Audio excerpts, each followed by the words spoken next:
Динге байланыштуу мыйзамды толук өзгөртүү сунушу коомчулукта эки ача пикирлерди жаратып, кызуу талкууга алынып жатат. Айрымдар даватка каршы мыйзам кабыл алынууда дегенде билдирүүлөрүн бөлүшкөн. Мындай тариздеги пикирлерди мыйзамды сунуштаган мамлекеттик дин комиссиясы долбоорду башка нукка бурмалоонун аракети катары баалоодо. Ал арада президенттин басма сөз катчысы да дин мыйзамынын тегерегинде чагымчылыкты токтотууга чакырды. Эскертүүнү, замечанияны кабыл алдым. Албетте туура жагынан түшүндүм. Ошондой эле комментарий жазганда достор этияттап жазыңыздар деп суранып кетмекчимин. Жана ошондой эле жалган маалыматтарды таратып дагы туура эмес сөздөрдү таратпайлык. Себеп дегенде балким биз айткан нерсени туура, сиз айткан нерсени, биз айткан нерсени биз туура деп айта турган болсок, туура эмес түшүнүү болуп калышы мүмкүн.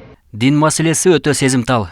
Мындай бурмалоолорго жол берүү от менен ойногонго тете. Биринчиден, өлкөдөгү дин чөйрөсүн жалпы жонунан жөнгө сала турган мыйзам долбоорун дааватка каршы деп атоо туура эмес. Экинчиден, мыйзам долбоорун дин чөйрөсүндө мыкты түшүнүүгө илими бар аалымдар күн алыс чогулуп, кеңири талкуулап, өздөрүнүн сунуштарын беришүүдө. Андыктан коомчулукту дин маселесине байланыштуу чагымчыл, так эмес билдирүүлөрдү жасоодон карманууга чакырам. Буга чейин дин тутуу эркиндиги жана диний бирикмелер жөнүндө жаңы мыйзам долбоору коомдук талкууга чыгарылган. Документ 37 беренеден турат. Анда коомдук жайларда адамдын өздүгүн тааныганга мүмкүндүк бербеген кийимдерди кийүүгө чектөө бар. Ага катар диний адабияттарды жана башка материалдарды коомдук жайларда үй батирлерди кыдырып таратууга тыюу салынат. Биз ал боюнча түшүндүрүү иштерин буга чейин жүргүзүп жүргөнбүз. Бул жердеги көйгөй эмнеден чыгып атат? Бул никап маселесин жана башка маселелерди бул баягы пиар кылгандар эле да. Өздөрүнчө соц тармактарда пиар кылып, атайын провокация жасагысы келгендер үчүн гана бул атайын ошондой болуп атат. Бул курал катары пайдаланып калды. Бул жерде баягы динди туура түшүнгөн, динди мыкты билген адистер тарабынан бул туура эле кабыл алынып атат. Негизинен мындай нерсе болушу керек эле. Бул эми замандын талабы. Азыркы күндө биз башка мамлекеттерге деле чыгып жүрөбүз. Кыргызстанда деле азыр мына коопсуздук шаар болуп атат, камералар, ар түрдүү камералар коюлуп атат, адамдын жүзүн таануу боюнча. Булардын баардыгы замандын талабы. Азыр коомубузга бул нерселер керек болгон учурлар эле болуп атат да. Аталган мыйзам долбоору дин кармангандарды чектебей, тескерисинче исламды коргоого багытталып жатканын билдиришет. Айрым учурда белгилүү адамдар коомчулукка чыгып, динди туура эмес жайылтып жаткан учурлар көп кездешкен. Эми бул долбоор аркылуу дин жайылткандарга атайын күбөлүк берилип, көзөмөлгө алынарын айтышат. Бұл мыйзам долбоорунун даватка эч кандай бир каршылык жагы жок. Муну баягы мен айтып кетер элем, даватка каршы болуп аттыр, дават жабат экен, тияк буяк деген сөздү чыгаруу бул туура эмес. Бул жерде маселе ошол дават дегенде бир эле биз бул дават түшүнбөшүбүз керек да. Бүгүнкү күндө Кыргызстанда катталбаган, ар түрдүү тез пикирлерде жүргөн, дини идеологияны көтөрүп жүргөн көп киши бар. Алар эмне кылып атат? Алар коомдо бүгүнкү күндө такталбаган адабияттарды таратып атышат. Ошол эле кезде элдин баягы анча-мынча жакырчылыгынан пайдаланып, акча берип, аларды туура эмес жакка тартып атышат. Ушул маселелерди бүгүнкү күндө иретке келтирүү маселеси болуп атат. Бул жерде даватка бир да тиешеси жок.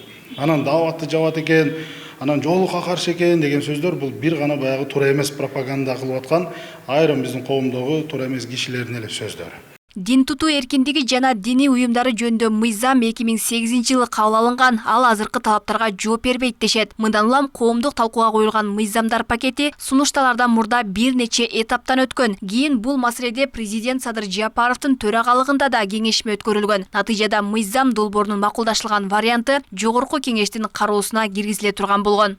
Муну пайдалуу жактары деле бар да. Азыр бул дин боюнча түрдүү секталар бар экен. Эми биз туура жолго багыттаган дин боюнча кетсе жакшы эле болот. Жоолук салынган боюнча деле баягы чүмкөнгөн жакпайт бизге чындыгында. Ошол чүмкөнгөнгө биз деле каршыбыз. Эми баягындагы жоолук салынып жүрсө, ал биздин Кыргызда улуу даттан элерде жоолук салынып элечек менен го. Мен эми ал мыйзамдын толук маңызын көргөн жокмун. Коомдук талкууда деле кандай мыйзамда эмнелер бар экенин, кандай жагдайлар бар экенин толук тааныш эмесмин. Ошон үчүн так айта албайм. Ошол дин чөйрөсүндө бир жөнгө салынуучу мыйзам деп атышат. Эгер кабыл алгандар кабыл алсын. Себеп эми элибиз ыймандуу болот, балдары ыймандуу тарбияланышат. Азыркыдай мындай ата энени сыйлоо, улууларды урматтоо деген жок болуп калды азыр. каждый өзүнчө алегиндей билермен. Эми ал тууралуу пикирим эми оозун жапкандарга каршымын чындыгында. Туура эмес го дейм. Эми жапсын, мейли момундай эле салынсын.